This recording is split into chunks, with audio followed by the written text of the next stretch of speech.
And I'm sure you can't see it from back there, but you know, we got the Ohio River, you know, Louisville's down here, Jeffersonville. This highlighted yellow area is the combined sewer area that affects the Ohio River CSOs.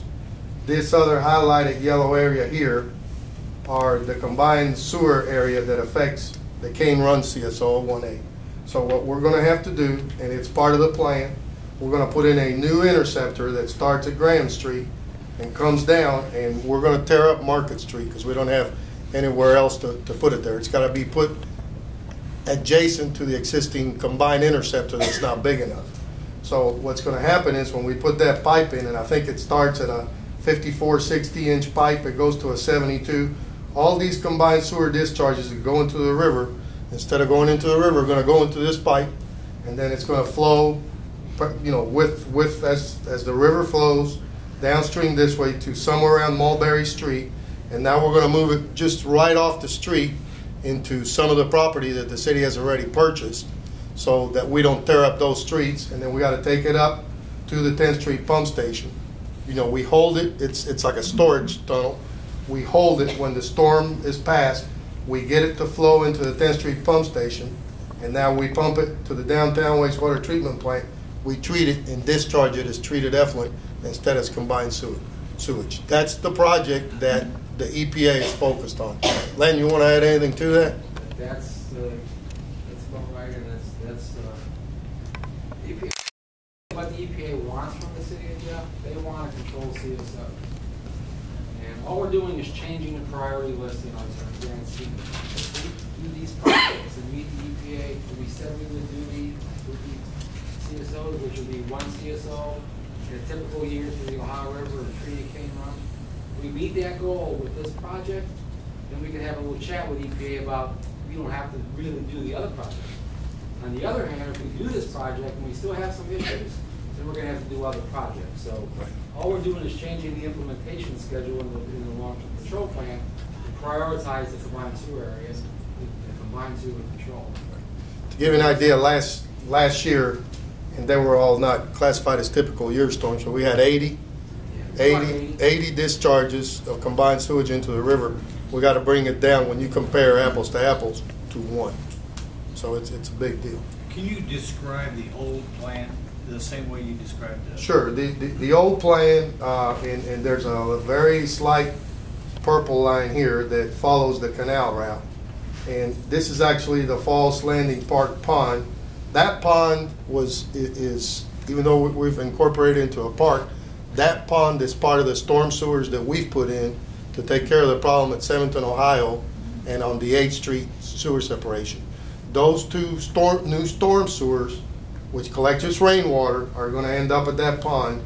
I've got another fancy diagram to show how that doesn't affect the 10th Street pump station. But what was going to happen is all that water that was collected in that lower part of the area, most people don't realize that the lay of the land is not from north to south. It actually, in this area, in the western end of Jeffersonville, the highest point is the flood wall, the concrete flood wall, and then it goes to the north towards Cane Run. Now the flood wall is the high point, and then it goes to Riverside Drive and into the river. But all that, a drop of water that falls in this area doesn't go into the river. It goes in here into Cane Run, which used to be it was a stream that over the years, as the city developed, it was piped. I think my company, again, way before my time, were the ones that designed the 96-inch. I think Hughes Construction at the time, maybe Hughes Brothers, put it in the early 60s. So that's how that system works. And on the 10th Street pump station, that's when that lift station, during dry weather, it's a sanitary sewer lift station, which is how it's supposed to work. During wet weather, it's combined sewage, which is, as you guys have heard us say, sewage and rainwater runoff combined, and that is illegal. The old plan was the water going into the water Ohio. was going into the Ohio. But it was purified. Right. Now the clean water is going north. Well, no, the clean water under this plan, that's not clean water, that's combined sewage. The clean water now, we're gonna collect it hold it in this pond as much as we can, and, you know, I mean, sure enough, the pond isn't gonna have the same storage volume as the canal. But, you know, what we're trying to assure ourselves is it worth spending all the money for the additional volume? What is all the system improvements that we've created here in that pond? How is that gonna affect? I mean, I guarantee it's gonna be an improvement. And again, that humongous rain, you know, 6 inches of rain in 1 hour, nothing anywhere that we know about, Keith, you can chime in on this, is designed to handle that.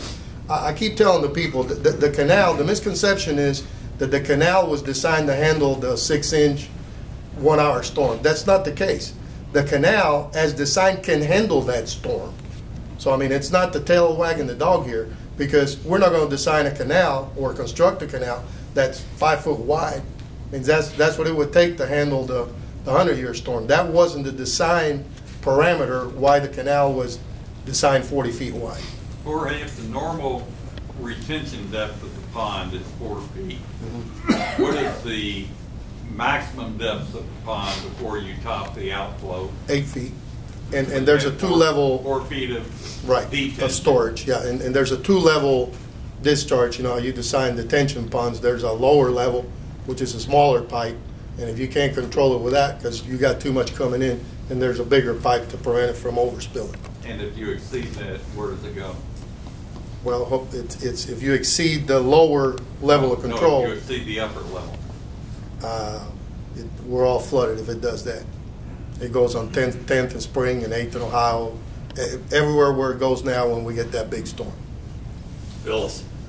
Will Falls Landing Lake or pond, whatever it's called, will that address the new highway that will be coming in for the new bridge? Because we know that every time we add more concrete, there's less ground to absorb. Is that going to address the rainfall that will come off of the concrete? Right. My understanding is that NDOT is designing their own storm sewer system. Lena, they're not discharging into us, are they? I don't believe they are. That's something we're checking.